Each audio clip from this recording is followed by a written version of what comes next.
Russian weapons suck, and that's not me saying it. That's what the situation on the ground shows. At the start of the war, Ukrainian forces carefully examined Russian weapons recovered from the battlefield, hoping to learn any insights that would give them an edge. Maybe they could tweak and improve their own gear to turn the tables and give the Russians a taste of their own medicine. But after a thorough inspection, the Ukrainians quickly realized that most of the Russian weapons were outdated and unreliable. In fact, they were so bad that compared to modern Western weapons, the Ukrainians outright called them, and I quote, ineffective and obsolete. But here's the thing, it isn't always this way. During the Cold War, Soviet weapons were renowned for their reliability and battlefield standards. They were so effective that many countries actually preferred Soviet weapons over Western ones. For instance, in the 1973 Yom Kippur War, Russian-made equipment in the hands of Egypt and Syria almost managed to overpower the Western equipment used by Israel. Back then, Russian gear was known for its high lethality and had a certain level of innovation. So where did everything go wrong? That's exactly what we're going to explore today. First, be sure to hit the like button below. In this video, I'm going to expose the incompetence of the Russian army and Putin's regime. So I'm sure Russian bots will try to downvote the video to kill its reach. So your likes help us out tremendously in the algorithm. I know some Russian bots watching this might argue and try to defend their military. And hey, I get it, Russia's army's huge. It supposedly got the second strongest air force, a massive inventory of tank and artillery, and even the second largest navy. But despite all that, they haven't been able to invade a nation that's almost 10 times weaker in terms of military strength. According to official reports from Ukraine's Ministry of Defense, Russian armored vehicles and helicopters are allegedly so poorly made that they can't even withstand small arms fire. And when it comes to their so-called precision-guided missiles, they're failing at rates as high as 66%. At this point, calling them precision-guided seems more like wishful thinking than reality. To make matters worse, reports like this started popping up back in 2022, and since then, Russian weaponry has only taken a bigger hit to its reputation. So what changed from the late 1900s to now? A few decades ago, the USSR wasn't just a superpower in terms of ideology and military might, it was also one of the world's leading arms suppliers. The USSR invested heavily in research and development, producing weapons that were not only reliable but also ahead of their time in many ways. In fact, according to the Central Intelligence Agency, the USSR allocated a staggering 15 to 17% of its gross national product to defense spending. This was monumental, especially when you consider that the United States dedicated about 5 to 7% of its GNP to defense during the same period. Such substantial investment was funneled into various facets of military development, including a massive nuclear arsenal, conventional forces, and cutting-edge research in military technology. The focus wasn't just on national defense. It was a strategic move to project power and influence on a global scale, during an era defined by ideological conflicts in the Cold War. By the mid-1980s, the Soviet Union possessed 40,000 nuclear warheads, surpassing the United States in sheer numbers. This investment in nuclear technology was matched by advancements in missile systems, radar technology, and aerospace engineering, all requiring substantial financial resources and a highly skilled workforce. But what truly set Soviet weapons apart was their renowned reliability and the global trust they commanded. Simplicity was at the heart of Soviet weapon design. By favoring straightforward designs over complex ones, the USSR ensured its weapons were easy to produce, operate, and maintain. This simplicity reduced the likelihood of mechanical failures and made it feasible to train large numbers of soldiers quickly and efficiently. Not only that, but these weapons were engineered to perform under the most challenging conditions, whether in the freezing temperatures of Siberia or the scorching deserts of Central Asia. From the 1950s until its dissolution in 1991, the USSR supplied weapons to over 60 countries. By exporting arms to allied nations and liberation movements, the Soviet Union extended its influence and ideology across the globe. This widespread distribution meant that Soviet weapons were used in various conflicts across Asia, Africa, and the Middle East. According to data from the Stockholm International Peace Research Institute, the Soviet Union accounted for approximately 40% of global arms exports during the 1980s. So given this impressive legacy, how did Soviet weapons stack up against those of the West, particularly the United States? While American arms were often at the forefront of technology, boasting advanced avionics, precision-guided munitions, and sophisticated electronic warfare capabilities, the Soviet Union took a different route. They focused on crafting weapons that were robust, reliable, and cost-effective. Take the AK-47 assault rifle, for instance. It didn't just become popular. It became the weapon of choice for countless guerrilla movements worldwide. Why? Because of its durability and ease of use, even under the harshest conditions. This rifle's presence spans continents, used by the armed forces of over 80 countries and innumerable non-state actors. Its low production cost and straightforward manufacturing, often achievable with basic machinery, made it an ideal export for the Soviet Union to extend its influence during the Cold War. On the flip side, US counterparts like the M16, while more advanced, required meticulous maintenance and were less forgiving in adverse environments. This highlighted a fundamental difference in design philosophy between the two superpowers. Now, when we dive into the numbers, the success of the original AK-47 and its variants is staggering. It's estimated that over 100 million units have been produced globally, making it the most widely distributed firearm in history. That's not just a statistic. It's a testament to its enduring legacy. However, the post-Soviet era brought challenges that began to erode this legacy. Russia's emphasis on mass production without significant modernization led to a surplus of outdated models. These couldn't compete with newer, more advanced firearms entering the global market. While other nations invested heavily in research and development to enhance accuracy, ergonomics, and adaptability, Russia started lagging behind. This issue isn't limited to the AK series. It extends to almost all the weapons we're seeing now in the Ukraine war. We'll get to them one by one, but for now, let's focus back on the AK series. Recently, we crossed 1 million subscribers. Ever since then, we've been flooded with emails asking us questions and advice about growing a channel on YouTube. Even though we try our best to reply to every single email, sometimes these take up too much time or they ask the same question we've answered before. That's why we've decided to put all of our YouTube advice into one email bootcamp for completely free. So if you're someone interested in starting your own YouTube channel, you can get your email bootcamp by clicking the link in the description or scanning the QR code on the screen. Now, back to the video. The absence of healthy competition within Russia's arms industry contributed to stagnation. This allowed international competitors to overtake them. Firearms like the American M4 and the German HK-416 began setting new standards in modularity and performance, offering features modern militaries found indispensable. Recognizing the need to modernize, Russia attempted to introduce the AK-12 as part of its Ratnik Modern Infantry program. The goal was to bring back the iconic AK series into the 21st century. The AK-12 was designed to address the limitations of its predecessors by incorporating features like improved ergonomics, modularity, and compatibility with advanced optics and accessories. When the AK-12 was first prototyped in 2011, soldiers and defense analysts around the world were buzzing with excitement. On paper, it looked like a significant leap forward, but the reality didn't quite live up to the hype. The AK-12 faced criticism for failing to deliver substantial improvements over earlier models. While it introduced some modern features, the core mechanics remained largely unchanged from the original AK design. This meant issues like inherent accuracy limitations and ergonomic shortcomings persisted. The situation became more concerning when Russian soldiers on the front lines in Ukraine began heavily criticizing the AK-12. Photos surfaced showing cracked parts and reports of problems like components not fitting properly, malfunctions, and durability issues emerged almost immediately. The rifle was so problematic that soldiers started reverting to their old AKMS rifles from storage. As a result, it's no surprise that no other countries have shown interest in adopting the AK-12. Instead, nations are opting for firearms like the American M4 and M16, the German AK-416, the Belgian FN SCAR, and the Israeli IWI Tavor.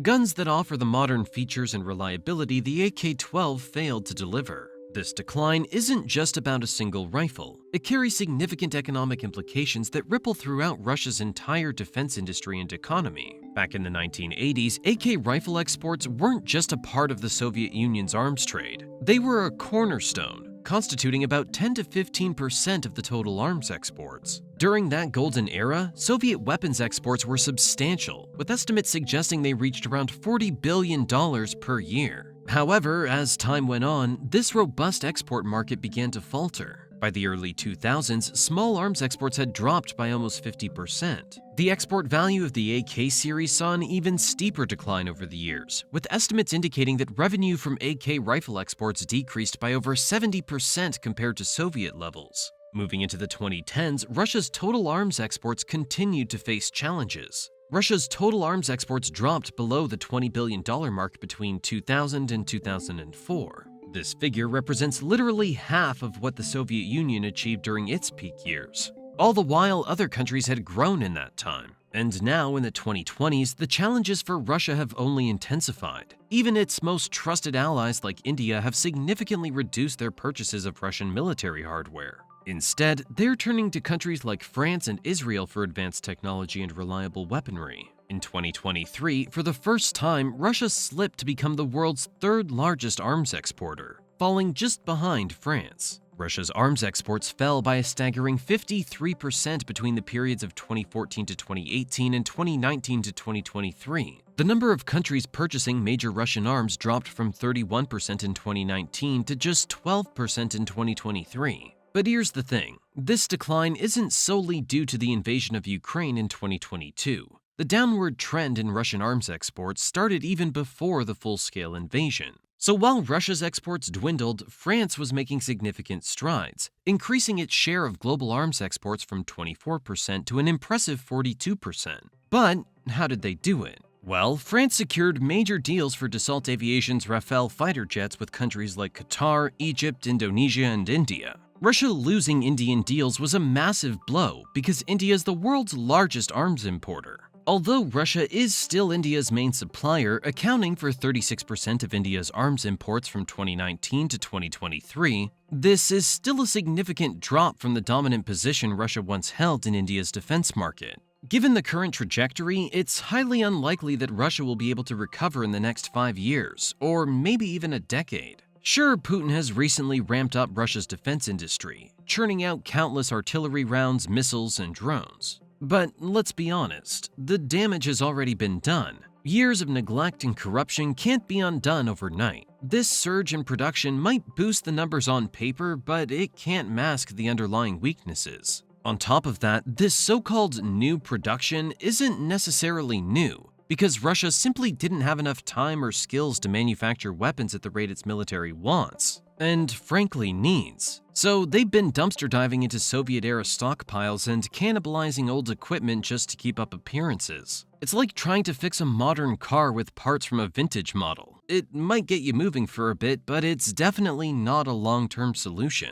A very good example of Russia's declining military strength is its tank fleet. Since the late 20th century, both the Soviet Union and now Russia have taken immense pride in their tanks. Models like the T-72, T-80, and more recently the T-90 were once considered formidable forces on the battlefield. These tanks were symbols of Soviet engineering prowess, robust, powerful, and designed to go head-to-head with their Western counterparts. The T-90, for instance, was hailed as a significant upgrade with better armor, firepower, and mobility compared to its predecessors. But the Ukraine wars exposed a ton of vulnerabilities. We'll get into those in a minute, but did you know that Russia claims to have the largest tank fleet in the world? On paper, they boast anywhere from 10,000 to 20,000 tanks. This number is greater than the combined total of the US and China. However, Russia's tank count also includes tanks that have been in reserve since the Soviet era, held for potential future conflicts. It's important to recognize that not all of these tanks are ready for combat. Many are outdated, poorly maintained, or missing essential parts needed to operate effectively. Additionally, not all stored tanks can be repaired because they've been exposed to the elements for decades, making some beyond repair. Just so you know, tanks are pretty easy to count since most of them are stored outside. Using satellite images, analysts can monitor these stockpiles and see how they're being used up over time. For instance, in 2022, satellite photos showed a significant drop in the number of tanks at major Russian bases, hinting at heavy losses in the field. There are still plenty of things we don't fully know, like the actual number of active tanks Russia has. Online sources often give conflicting numbers, but according to the International Institute for Strategic Studies, or IISS, in their Military Balance 2022 report, Russia had about 2,947 main battle tanks in active service. This includes modern models like the T-72B3, T-80U, and T-90A. However, open-source investigators have estimated that since the start of the war in Ukraine, Russia has lost more than 2,600 tanks. These losses include 1,725 tanks destroyed, 145 damaged, 205 abandoned, and 544 captured, with models ranging from T-55s to T-90s. But that's just based on the photos and videos available to the public. The real number could be higher, potentially leaving Russia with only a few hundred tanks from its pre-war stock. Now, you might be wondering why Russia's losing so many tanks, especially to Ukraine. Simply put, Ukraine's been executing some brilliant tactics on the battlefield. But that's only part of the story. There are other factors at play, too. First off, the equipment Russia's using hasn't always lived up to its reputation. And their tanks are facing a modern battlefield, where drones, anti-tank guided missiles, and evolving military tactics have changed the game entirely. It's not as simple as sheer numbers anymore. It's all about how you use them, and Ukraine's been proving that point every day. Take the Javelin missile system, for example. Ukraine's been using these like crazy because they're highly effective against armored vehicles. The Javelin missile uses an infrared imaging system to precisely lock onto its target. Once launched, it flies autonomously, making it harder for enemy forces to intercept. This is a game changer compared to older systems like the Kornet or the Metis-M, which require the operator to guide the missile all the way to the target, increasing the risk of detection and counterattack. Not only that, but the Javelin's top attack flight profile is specifically designed to target the less armored sections of tanks, like the engine and command modules. This makes them lethal against even the most advanced Russian tanks, such as the T-90 and the newer T-14 Armata. Since the conflict with Russia intensified in 2022, Ukraine has been equipped with thousands of Javelin missiles. According to the United States Department of Defense, over 1,600 Javelin missiles were delivered to Ukraine by early 2023. By January 2024, the US had provided more than 10,000 Javelin systems and 50 Javelin command launch units. With that kind of firepower, it's safe to say that Russian tanks are facing an uphill battle. Those Javelins make it nearly impossible for them to stand a chance. But the impact of the Javelin goes beyond just the numbers. According to open-source intelligence from organizations like Bellingcat and reports from Ukrainian defense officials, Javelins have been responsible for taking out hundreds of Russian tanks and armored vehicles since their deployment. For example, by mid-2023, estimates suggest that Ukrainian forces had destroyed 1,000 Russian tanks using Javelins alone. This figure doesn't account for additional losses caused by other anti-tank weapons or combined arms tactics, meaning the actual impact is likely even greater. To put this into perspective, each Javelin missile costs about $80,000, whereas tanks can cost upwards of $6 million each. Not to mention the ongoing expenses of maintenance, fuel, and crew training. When you're losing tanks at a high rate and the cost to replace them is so steep, it's a financial drain that's hard to justify, especially under the weight of international sanctions. Coming back to the second point, Russia's logistical issues have made it almost impossible to keep their tanks operational. With international sanctions cutting off access to crucial parts and technology, maintaining and repairing their tank fleet has become a nightmare. The lack of spare parts means that even if a tank is damaged but not destroyed, it might be out of commission for extended periods, reducing the overall effectiveness of the fleet. You've probably seen pictures of Russian tanks being towed away by Ukrainian farmers' tractors. Some of those tanks were abandoned because they ran out of fuel. That's a major logistical failure right there. Others got stuck in springtime mud because the high command decided to invade at the wrong time of year. Timing and terrain are crucial in warfare, and poor planning can turn a strategic advantage into a logistical nightmare overnight. Many tanks have been abandoned due to bad driving. Some have been pushed off bridges, while others have been driven into ditches, causing the tracks to come off. And often, soldiers have simply abandoned their vehicles and fled the battlefield. In a war, tanks are supposed to clear the way for infantry and protect them from enemy machine gun fire. But now, with Ukraine armed with cheap explosive drones and the Javelin missile system, it seems like Russian soldiers are sent out first to clear the path and then the tanks follow. But that strategy isn't working. Instead, Russia's losing over 1,000 soldiers every single day. If that doesn't highlight the lack of coordination and poor planning in the Russian military, I don't know what does. So clearly something had to change. Putin, being Putin, threw millions at the problem and told his top scientists to figure something out. They needed to come up with something to counter these drone strikes and those deadly Javelin missiles. Months of research later, they proudly presented their big solution. If you squint, you might just see a tank under there. Yeah, their big innovation was to slap what looks like a shed and a cage on top of the tank's turret. Now, I was joking about the whole top scientist part, but it's still funny when you think about it. This so-called military superpower came up with metal sheets and grills? That's the best they've got? But hey, when you actually think about it, it kinda makes sense. You see, the Javelin missile can tear through armor that's up to 760 millimeters of rolled homogeneous armor. That's enough to cut through nearly any tank on the planet like a hot knife through butter. But what makes the Javelin so lethal is its two-stage warhead. The first charge, a smaller one, is designed to take out explosive reactive armor, the outer layer meant to absorb the initial impact. Then comes the big boy charge, which delivers the final, devastating blow. This system is timed so precisely that the second charge detonates just moments after the first, ensuring maximum damage. Now, here's the problem for the Russians. No modern tank, including Russia's workhorse T-72, T-90, or its most recent T-14, has anywhere near the armor thickness required to withstand a Javelin strike, especially on the top, which is its weakest point. Tanks would need armor well over 76 centimeters thick to even have a chance. But even imagining that scenario becomes laughable. If we assume Russia might be stupid enough to do it, then it would end badly. Let me show you the math behind it. The top of a T-72 tank is around 40 square meters. To cover that with 76 centimeter thick armor, you'd need about 28 cubic meters of steel. Now, with steel weighing 8 tons per cubic meter, that means you're adding 224 tons of armor on top of a tank that already weighs 40 tons. So even Putin isn't dumb enough to try that. Or maybe he is, who knows. But that's where the whole cage idea comes in. A thin metal structure placed above the tank to try and detonate the Javelin's first charge prematurely. The theory goes that if the cage absorbs the first hit, the tank's reactive armor will be left intact to handle the second, more powerful charge. It's not just about Javelins either. These cages are also designed to ward off the threat from smaller FPV drones, which have become a favorite tool for Ukrainian forces. Make no mistake, the cope cage isn't supposed to stop everything. It's more about giving the tank a fighting chance. And surprisingly, to some extent, it has worked. These tanks have become more resistant to drone attacks, and over the last year, they've actually been improving the design.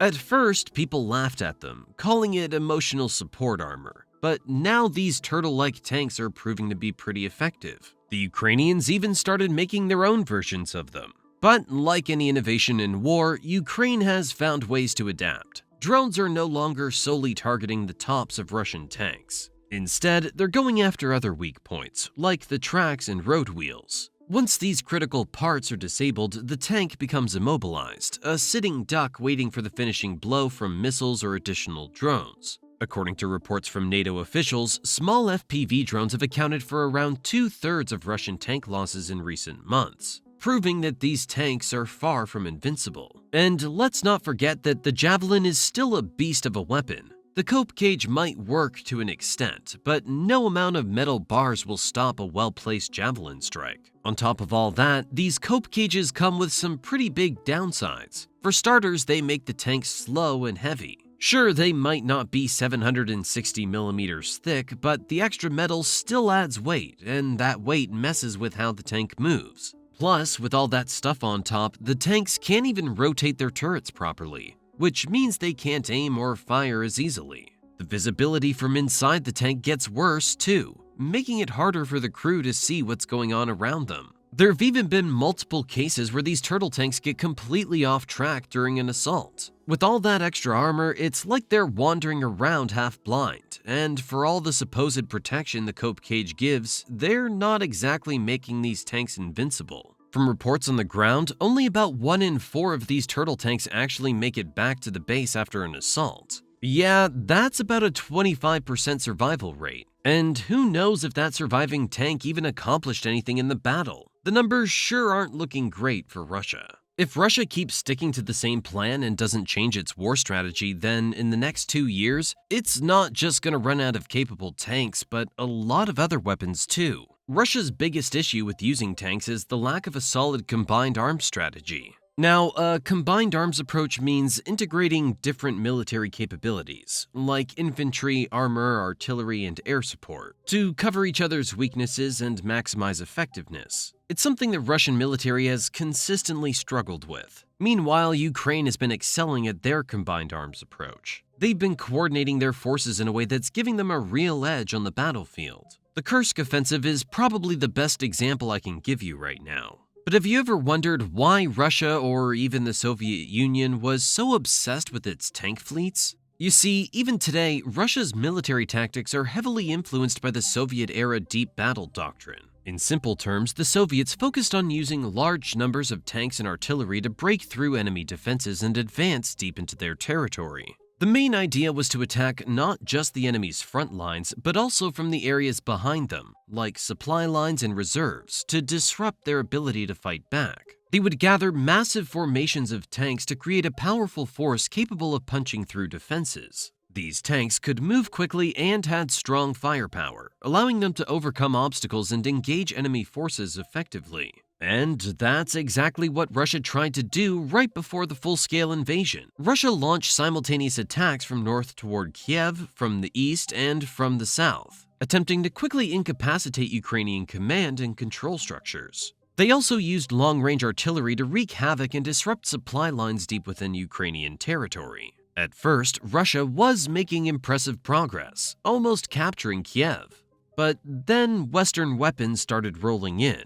Advanced anti-tank missiles, drones, and other modern equipment began to level the playing field. Fast forward 2 years, and now it's reached a point where Kiev has occupied more Russian territory than Russia's taken over in Ukraine this year. This just goes to show how effective Ukraine's strategies have been, and how terrible the Russian weapons and strategy are. I guess Putin's still in denial that times have changed. Modern warfare isn't just about who has more tanks or bigger guns. It's about technology, coordination, and adaptability. Ukraine's embraced this by integrating modern technology and tactics into their military operations. Russia, on the other hand, seems stuck in the past. Their reliance on large tank formations without proper support leaves them vulnerable to modern anti-tank weapons and guerrilla tactics. Speaking of the deep battle doctrine, artillery has always been a crucial part of Russian military strategy, both historically and in the current conflict. This reliance on artillery has been both a strength and a weakness for Russia.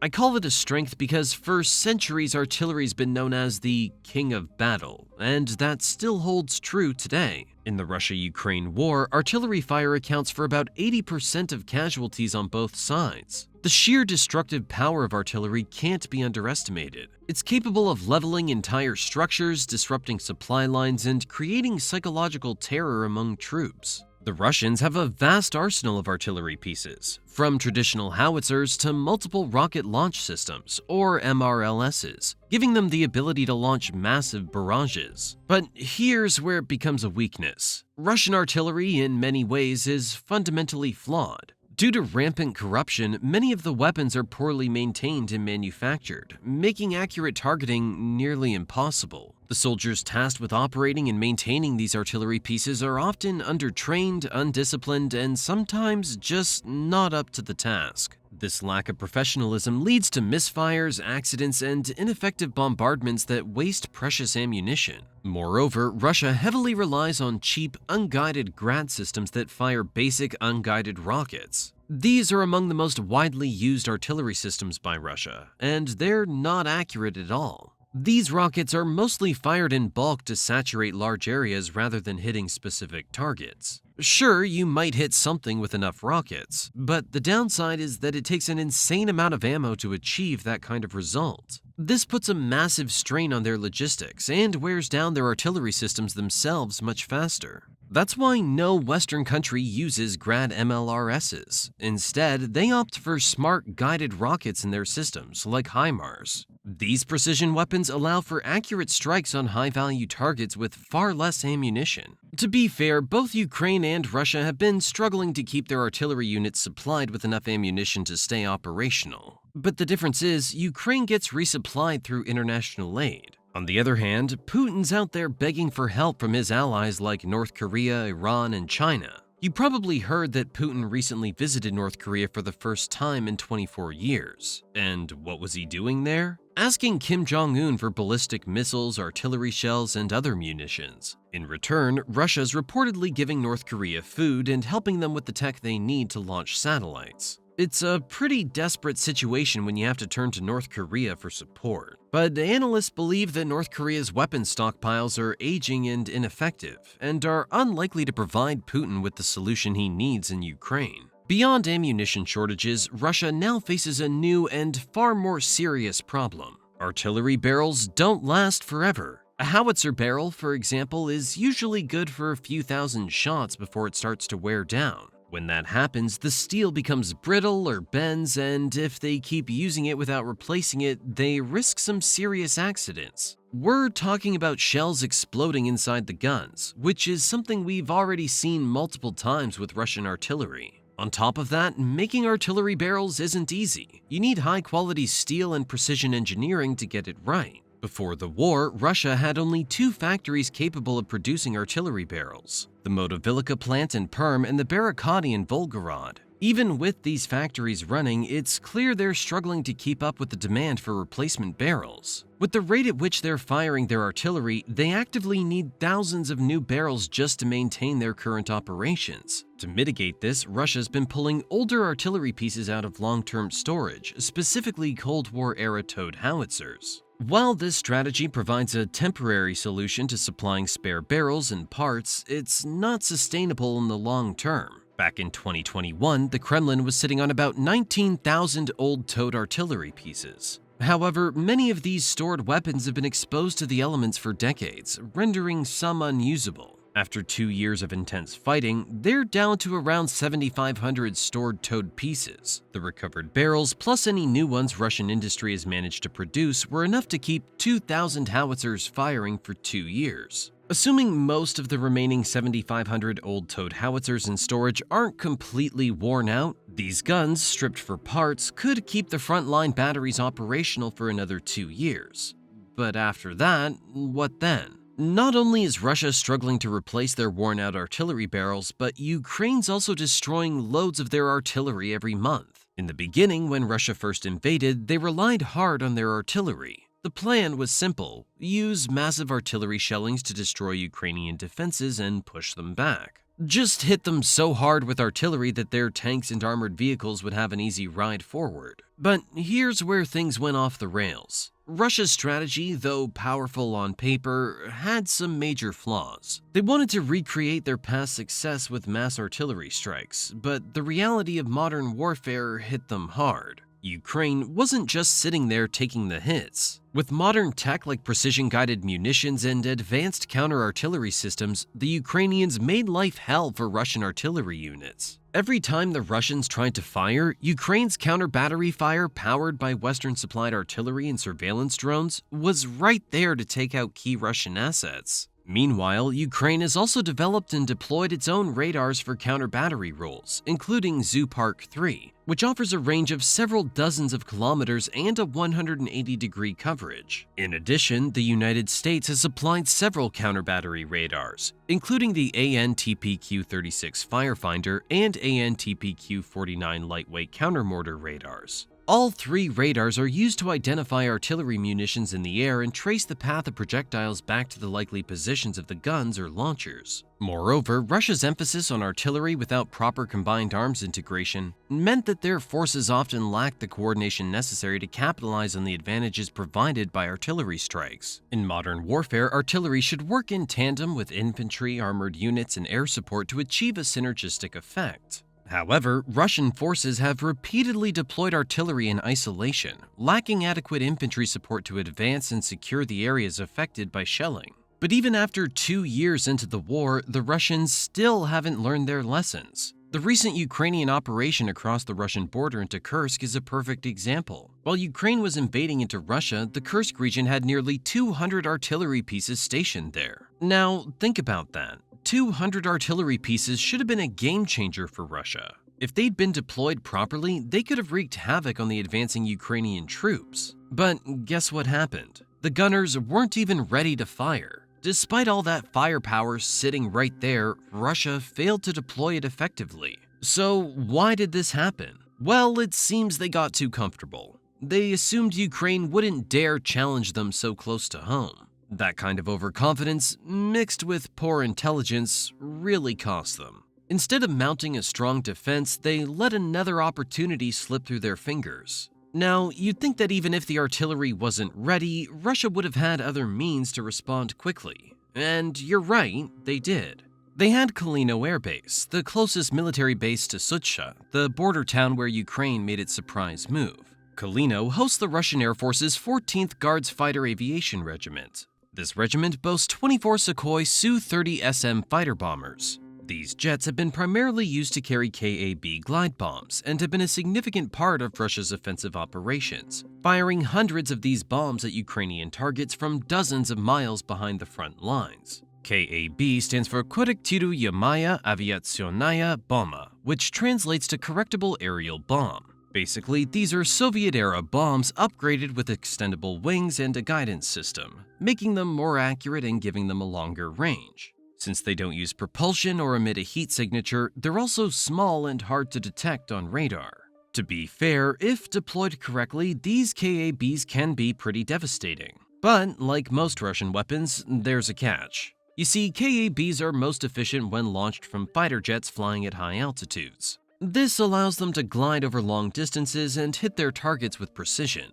But here's the problem. Flying at high altitudes makes these jets vulnerable to advanced air defense systems, specifically the Western ones like the Patriot missiles that Ukraine now possesses. Meanwhile, the Ukrainians were proactive and well prepared. They started by jamming radio communications, which threw a wrench into the Russian military's ability to coordinate. On top of that, the Ukrainians flooded the airspace over Kursk with explosive drones. And they didn't stop there. Ukrainian forces continued firing with their own artillery, including their highly effective American-made high-mobility artillery rocket systems, or HIMARS for short. With HIMARS, they could hit Russian positions while staying out of range of most Russian artillery. So when Ukraine made its move, Russia tried to respond. They scrambled some of their Su-30SM jets to push back the Ukrainian forces, and also deployed BM-21 rocket launchers that were stationed at the garrison. But here's the thing. The Ukrainian forces were ready for this. Not only did they have the upper hand with their explosive drones, but their anti-aircraft batteries were also on high alert. They managed to shoot down several Russian helicopters. On the flip side, Russian artillery only managed to damage one Ukrainian Buk air defense vehicle. That's it. For all their efforts, they had little to show. So, with nothing to fear, Ukrainian forces continued to press forward, marching into neighboring Kursk and capturing several towns, including most of Sutsha. The Russian army attempted to mobilize reinforcements, but Ukrainian rockets and artillery fire blocked most of them from reaching the front lines in Kursk. It really shows what can be done with good coordination and the right weapons. The Ukrainians were always one step ahead, predicting Russia's moves and responding quickly and effectively. Now, this brings us to an important question. What about Russia's missiles? Before the war, Russia took immense pride in them. They flaunted their missile technology in parades and promotional videos, showcasing their precision and destructive capabilities. So where were these missiles when they needed them most? First off, a lot of Russia's missile arsenal comes straight from the Soviet era. Back then, during the height of the Cold War, the Soviets built an impressive stockpile of weaponry. But that was decades ago, and while they produced massive quantities, these missiles were designed to be used quickly, not stored for half a century. Today, Russia's left trying to make do with what's left from that time. For example, take the Kh-55 and Kh-22 cruise missiles. Both were originally developed in the 1970s and 80s. The Soviet Union was pumping these out in preparation for a conflict that luckily never happened. Fast forward to today, and many of these missiles have simply aged out.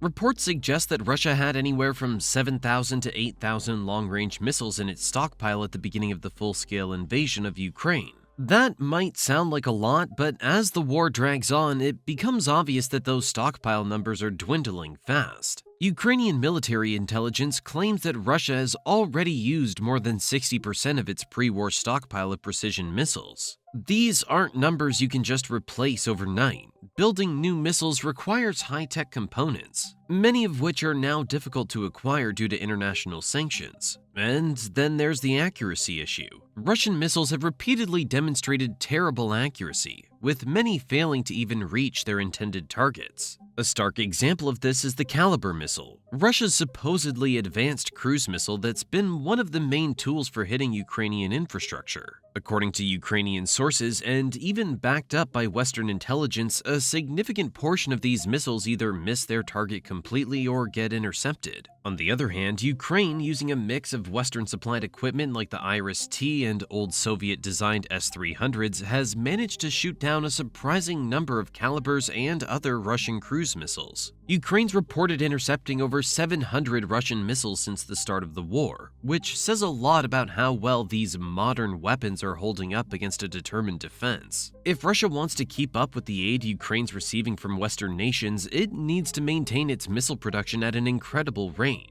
But it turns out that Russia's struggling mainly because modern missiles require sophisticated electronics, which are most often sourced from Western countries. With sanctions in place, Russia's access to crucial components like microchips has been severely cut off. So, Russian engineers are left cannibalizing household appliances like washing machines to salvage microchips that can be reused in their weapons. This might sound almost unbelievable, but that's how desperate they've become. We've also seen Russia resort to using older missiles that weren't even designed for the purposes they're being used for now. For example, Kh-22 missiles, originally meant for targeting aircraft carriers, have been used in attacks on Ukrainian cities. These missiles are massive, carry a large payload, and were designed for high-speed strikes against naval targets. Using them against ground targets in densely populated areas makes them extremely inaccurate, turning them into blunt instruments that cause a lot of collateral damage rather than hitting specific military objectives. This lack of precision has cost civilian lives and led to significant international criticism. And it's not just the older missiles. Even Russia's most advanced next-gen missiles are struggling.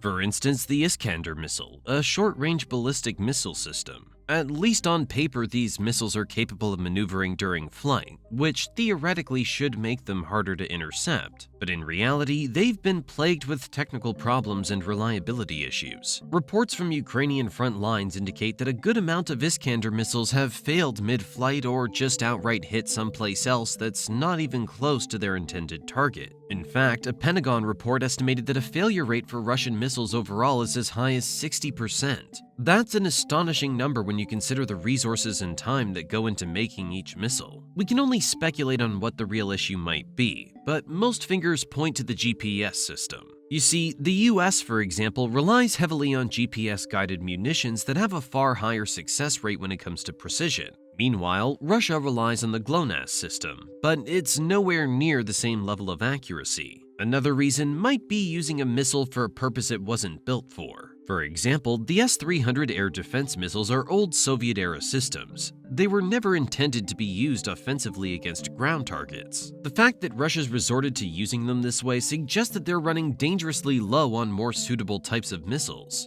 But just think about it. Russians know that the S-300s are highly inaccurate, yet they're launching them into Ukraine knowing full well that they'll probably hit a civilian area rather than their original target. Fortunately, Russia will soon run out of missiles, but this might not be a good thing for Ukraine, because then the Russians might be forced to resort to much more dangerous and lethal weapons. Even if Russia manages to maintain its production rate, the sheer cost involved will put a massive dent in the economy. Caliber cruise missiles, for example, cost somewhere between $1.5 and $6.5 million each, depending on the variant. Given the hundreds, if not thousands of missiles fired at Ukrainian targets so far, the financial burden on the Russian state is immense. Every time a missile fails to hit its mark or gets intercepted by Ukrainian defenses, it's not just a military failure. It's a massive waste of resources that Russia can't afford at this point. The same goes for its air force, but there the cost is multiple times higher. Now let's get into why Russian aircraft have been struggling so much in the war with Ukraine. In just a few months, it'll be 3 years since Russia launched this full-scale invasion. And honestly, their air force was expected to be a major factor in the conflict. Many believe they'd dominate the skies, gain complete air superiority, and make the war a lot shorter than it's turned out to be. But things didn't quite work out that way. Instead, Russia's aircraft have faced major problems, from poor planning to outdated technology. To this day, not once has Russia achieved air superiority in Ukraine. Air superiority means having control over the skies. For any military campaign to be successful, controlling the skies is crucial. It allows for easy bombing runs, air cover for ground troops, and the ability to strike enemy positions without much risk. But in Ukraine, Russian aircraft are constantly on their back foot. Given Russia's advantage in terms of the number of aircraft and overall military resources, this should have been one of the first things they accomplished. But they didn't, and there are many reasons for that, with one of the most critical being that they underestimated Ukrainian air defenses. The Russian Air Force went into Ukraine with an overconfident strategy, assuming they could suppress or destroy Ukrainian air defenses quickly. However, Ukraine was prepared, and they had more advanced help from Western nations than anyone initially thought. Ukraine used a mix of old Soviet-era air defense systems like the S-300 alongside newer systems provided by NATO and Western allies. The S-300, for example, is an older missile system, but still packs a punch when it comes to shooting down aircraft. Ukraine's military was already experienced with this system, and they were able to utilize it to full effect. On top of that, Western nations began providing Ukraine with man-portable air defense systems, or MANPADS, like the Stinger missile. These lightweight shoulder-fired missiles are incredibly effective against low-flying aircraft and helicopters, and Ukrainian forces have used them to great success. In addition to these defenses, Ukraine received more modern and advanced systems such as the NASAMS, which significantly increased their capability to target Russian planes at higher altitudes. This forced Russian pilots to fly at altitudes that put them within range of multiple defense systems, either risking interception by more advanced SAMs like the NASAMS or exposing themselves to MANPADS by flying lower. Essentially, they had no good choices, and this has led to considerable aircraft losses. As of early 2024, estimates suggest that Russia's lost a total of 359 planes and 326 helicopters. These losses include some of their supposedly advanced jets like the Su-34, Su-30, and Su-35. But why is Russia losing so many aircraft? You see, Russia's jets like the Su-25 Frogfoot are designed for close air support. Their very nature involves flying low to engage ground targets. This puts them directly in the range of Ukrainian air defenses. Sure, the Su-25 is heavily armored, but it's still vulnerable to shoulder-fired missiles like the Stinger, and this vulnerability has been reflected in the losses. Unfortunately for Russia, much of its air fleet consists of upgraded versions of Soviet-era aircraft. These planes were designed for a different era, and despite various upgrades, many simply can't compete in modern warfare. Planes like the Su-24 Fencer and Su-25 Frogfoot are ground attack aircraft that were originally built in the 1960s and 1970s. Even the more modern Su-30 and Su-35 fighters, while highly capable on paper, are based on older designs that struggle to keep up with modern Western aircraft in terms of avionics, electronic warfare capabilities, and precision weaponry. These limitations become particularly glaring when you look at the advanced systems Ukraine has received from its Western allies. Russia's aircraft don't have the same level of precision-guided munitions or the kind of advanced avionics and targeting systems that Western fighter jets like the F-35 or F-16 have. For example, the Su-34, Russia's most modern strike aircraft, has been plagued by poor performance. Designed to replace older bombers, the Su-34 is supposed to be highly versatile and capable of both air-to-air and air-to-ground missions. Yet in Ukraine, it's been largely ineffective, with several being shot down. Another major issue for Russia has been the level of pilot training, because at the end of the day, aircraft are only as good as the pilots flying them. Reports indicate that Russian pilots receive fewer flight hours per year than US or NATO pilots, and that lack of training shows on the battlefield. In a conflict like this, where pilots are up against advanced air defenses and are required to conduct complex air operations, those flight hours make a huge difference. Additionally, the tactics used by Russia have been relatively outdated. At the start of the conflict, many analysts expected Russia to use a coordinated approach, combining electronic warfare to jam Ukrainian radar, conducting seed or suppression of enemy air defenses missions to neutralize Ukrainian air defenses, and then using their aircraft freely. Instead, they failed to do so effectively, and Ukraine's air defenses remained largely intact. Part of the reason for this was poor coordination between the different branches of Russia's military. The Air Force, Army, and electronic warfare units didn't seem to operate in a fully integrated manner, which is crucial for modern air campaigns. As a result, Russian aircraft were left vulnerable to well-prepared Ukrainian defenses. Another factor that significantly affected Russian air operations is the intelligence support Ukraine's received from Western countries, particularly the United States. They've provided Ukraine with real-time intelligence about Russian troop movements and aircraft operations. This has given Ukrainian forces a huge advantage, allowing them to anticipate Russian strikes and position their. But after a thorough inspection, the Ukrainians quickly realized that most of the Russian weapons were outdated and unreliable. In fact, they were so bad that compared to modern Western weapons, the Ukrainians outright called them, and I quote, ineffective and obsolete.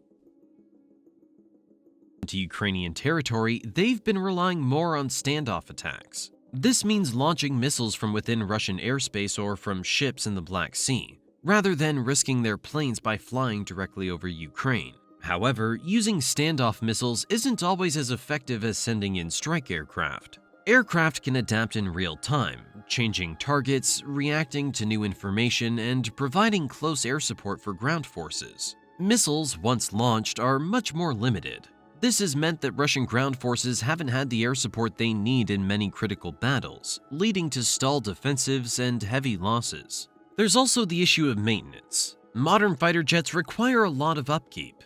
They need regular maintenance to ensure that everything from the engines to the avionics is working perfectly. Russia's aircraft, especially those used in combat, need even more care due to the wear and tear they face. But with the sanctions in place, access to spare parts and specialized equipment has become a serious challenge. Reports suggest that due to heavy corruption, the maintenance crews have had to make do with what they have, leading to less effective upkeep and even cannibalizing parts from other aircraft to keep some in the air. As the war's progressed, we've seen how Russia's had to adapt its tactics in response to these challenges. Early on, they tried to use their aircraft more aggressively, but the losses piled up quickly. Instead of trying to gain air superiority, they focused more on using their aircraft for specific, safer missions. For example, they've been using helicopters for resupply missions close to the front lines, avoiding higher-risk attack missions that put them in the range of Ukrainian air defenses. Helicopters like the Mi-8 and Mi-24, which were once relied on for close support, are now mostly used in more secure roles because their vulnerability to manpads has been so thoroughly exposed. That's why when Ukraine invaded the Kursk region, they shot down several helicopters that were present on the front lines. And then there's morale. Morale's always a big deal in the war, and for Russian pilots, the situation's been tough. They're flying in an environment where they know they can be shot down at any time, and where their missions don't always seem to have clear strategic goals. Reports of pilots refusing to fly, aircraft being grounded due to maintenance issues, and a general lack of confidence in their equipment have all contributed to a situation where Russia's air force is simply not performing at the level expected of a modern military power. Given all these challenges, it's not surprising that Russia's relied more and more on standoff missile strikes instead of using aircraft in direct combat. But what about the seas? Well, in pure numbers, Russia boasts the world's second largest navy. On paper, that sounds impressive, but as with most Russian weapons, once you start digging a little deeper, you realize there's more to the story. Sure, the Russian Navy is big, but size alone doesn't tell the whole story, especially when we look at how it's actually spread out and how well it functions in practice. You see, the Russian Navy's divided into four main fleets: the Northern Fleet, the Pacific Fleet, the Baltic Fleet, and the Black Sea Fleet. Each of these fleets operates in a different part of the world, and they function pretty independently from one another. That means while the total number of ships is high, they aren't all in one place ready to strike as a single powerful force. Instead, they're split up and stretched thin, which really limits how much power any one fleet can bring to a specific fight. When you think of it like that, the idea of having the largest navy loses a bit of its punch. And then there's the question of age. A lot of Russia's ships are actually pretty old. We're talking about frigates, corvettes, and submarines that were built during the Soviet era. Vessels that have been upgraded here and there over the years, but still rely on outdated tech. In modern warfare, it's not enough to just have a lot of ships. Those ships need to be equipped with the latest technology, the best weapons, and the strongest defenses. Unfortunately for Russia, most of their fleet doesn't meet that standard. A perfect example of this is the Black Sea Fleet. It used to be considered the crown jewel of Russia's naval power, a fleet that would ensure dominance in the Black Sea region. But lately, it's been facing some harsh realities. One of the biggest blows to this fleet came in September 2023, when Ukrainian forces managed to seriously damage the submarine Rostov-on-Don. This submarine was one of Russia's prized assets. It's a Kilo-class sub capable of launching caliber cruise missiles, meant to be a key part of Russia's strategy in the region. But all that changed with one precision strike. The attack happened at Sevastopol Naval Base in Crimea early in the morning. Ukrainian intelligence had pinpointed the submarine's exact location, and they launched a coordinated strike using aerial and naval drones. The Russian defenses were caught off guard, and several drones managed to get through, with at least one hitting the submarine directly. The damage was extensive. Later, satellite images showed the Rostov-on-Don partially underwater, with a massive gash in its hull. Now, repairing a submarine isn't just expensive. It can easily run into hundreds of millions of dollars, but it's also complicated. It requires specialized facilities like dry docks and a team of highly skilled workers. Plus, with international sanctions on Russia, getting the advanced parts they need for repairs has become a huge challenge. To make matters worse, just 2 months ago, Ukrainians claimed they attacked and destroyed the same Russian submarine while it was anchored at a port to be repaired in the occupied Crimean Peninsula. If this strike is confirmed, it would be a major embarrassment for the Russian Black Sea Fleet, with one of their top submarines taken out for the second time within just 11 months. But it's not just the submarines that are struggling. Let's talk about Russia's corvettes. These are smaller ships mainly used for coastal defense and patrol missions. Corvettes like the Buyan M-class were supposed to play an important role in defending Russian waters, but their performance in the Black Sea has been, frankly, underwhelming. These ships were designed to operate in riverine and coastal areas and come equipped with caliber missiles. As mentioned earlier, these missiles haven't exactly been the game changers they were hyped up to be. On top of that, these corvettes aren't very well protected. They rely on point defense systems, which means they can only engage threats when they're already pretty close. So by the time an enemy drone or missile's within range, it's almost too late to react effectively. Ukrainian forces have taken full advantage of this flaw, using cheap but effective sea drones to get close enough and deal real damage. Imagine losing a ship worth hundreds of millions of dollars to a drone that costs maybe $10,000 to $20,000. That's the kind of situation Russia's facing. Whether it's a frigate, a corvette, or a submarine, each of these vessels takes a fortune to build, maintain, and equip. Meanwhile, Ukraine is deploying inexpensive drones to take them out.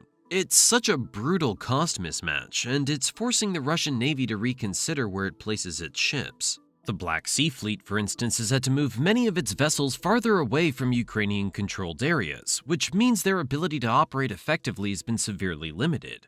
And that brings us to another huge problem for Russia: their ability to reinforce the Black Sea Fleet. Since the conflict in Ukraine intensified, Turkey invoked the Montreux Convention. This international treaty allows Turkey to control naval access through the Bosporus and Dardanelles Straits, which connect the Mediterranean to the Black Sea. In times of war, Turkey can restrict naval movement, and that's exactly what they've done. As a result, Russia can't move additional warships from its other fleets into the Black Sea, effectively cutting off reinforcements.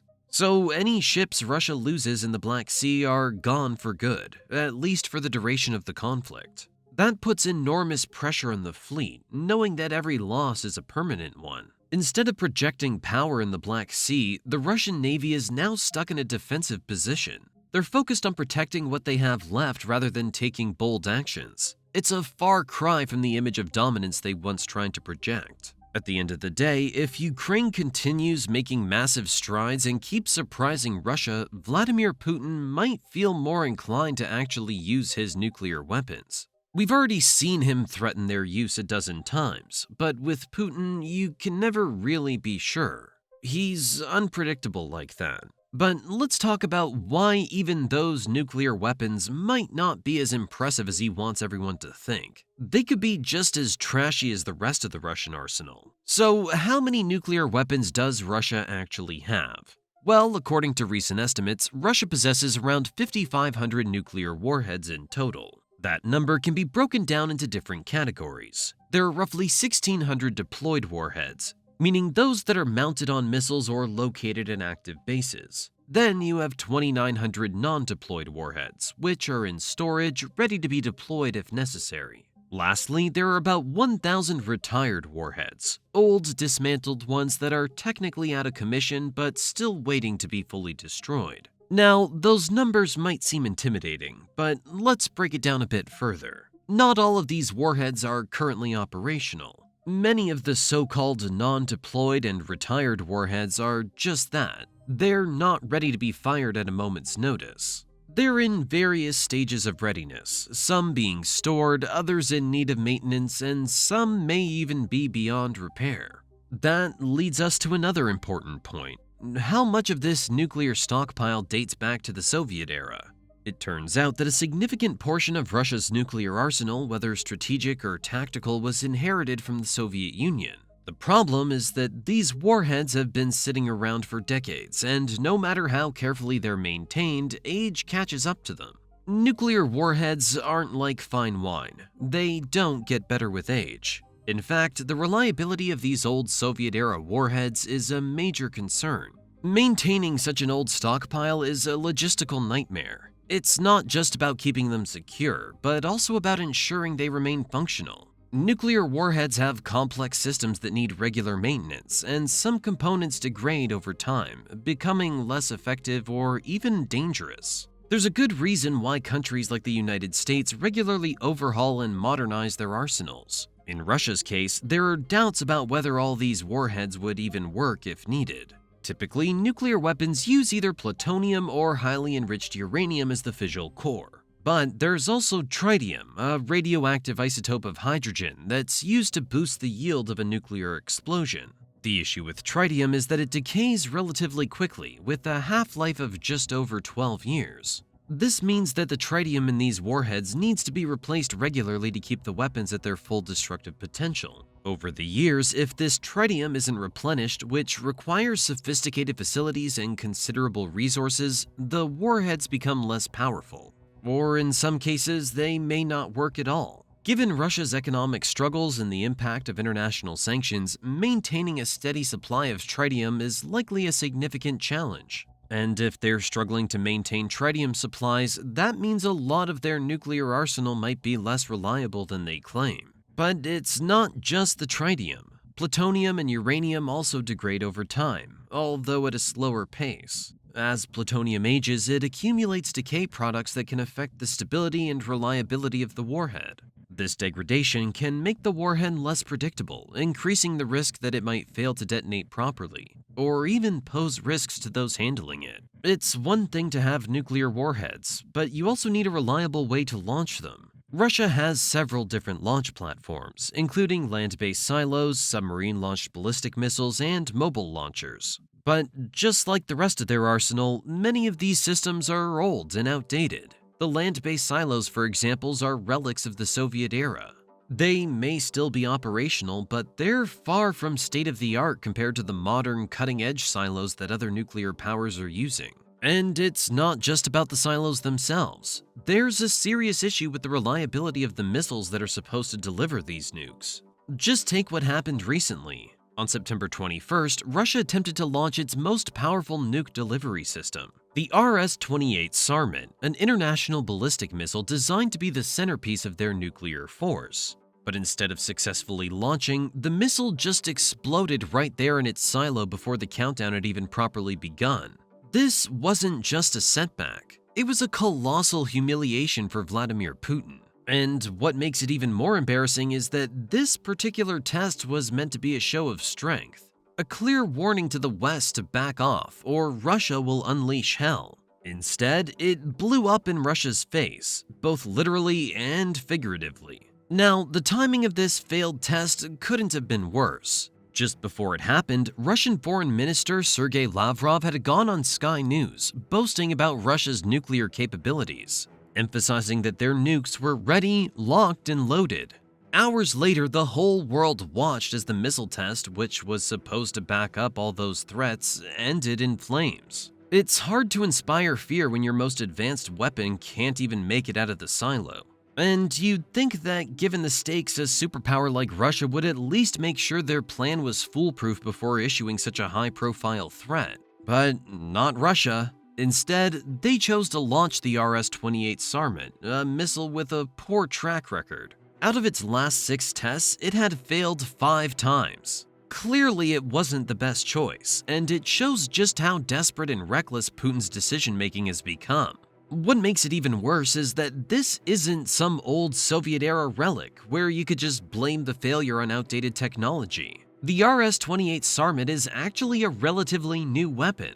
It was first unveiled in March 2018 and had its first test flight in April 2022, not long after Russia began its full-scale invasion of Ukraine. According to Russian media, the Sarmat is supposed to be capable of carrying up to 10 large warheads, 16 smaller ones, or even a combination of warheads and other countermeasures, including hypersonic boost glide vehicles. Those are some impressive specifications, at least on paper. Reports from open sources indicate that the missile exploded during the fueling process, right there on the ground, destroying the entire silo and most of the launch site. All of these issues, the aging silos, unreliable launch systems, and failures of new technology, paint a very different picture of Russia's nuclear capabilities than what Vladimir Putin wants everyone to believe. The Sarmat missile, which was meant to be a game-changer, is just another example of the gap between Russian propaganda and reality. And that's just the delivery systems. There's also the question of the infrastructure that supports these weapons. The land-based silos are outdated, and while Russia still maintains a fleet of nuclear-powered submarines capable of launching ballistic missiles, those submarines aren't in great shape either. Many of them date back decades, and maintenance has been an ongoing issue.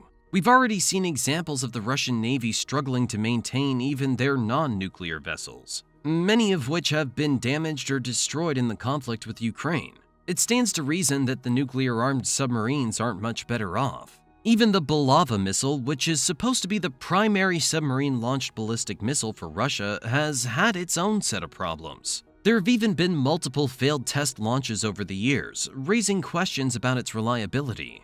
If the Bulava isn't reliable, then it severely limits the effectiveness of Russia's sea-based nuclear deterrent. The more we learn about the state of Russia's nuclear forces, the clearer it becomes that they're facing some of the same issues as the rest of their military. At the end of the day, the reality is that a nuclear weapon is only as good as the system that delivers it, and in Russia's case, those delivery systems are increasingly showing their age and their flaws. Whether it's the rusty old silos, submarines that are barely staying afloat, or mobile launchers that blow up during testing, it's hard to take Russia's threats as seriously as they want us to.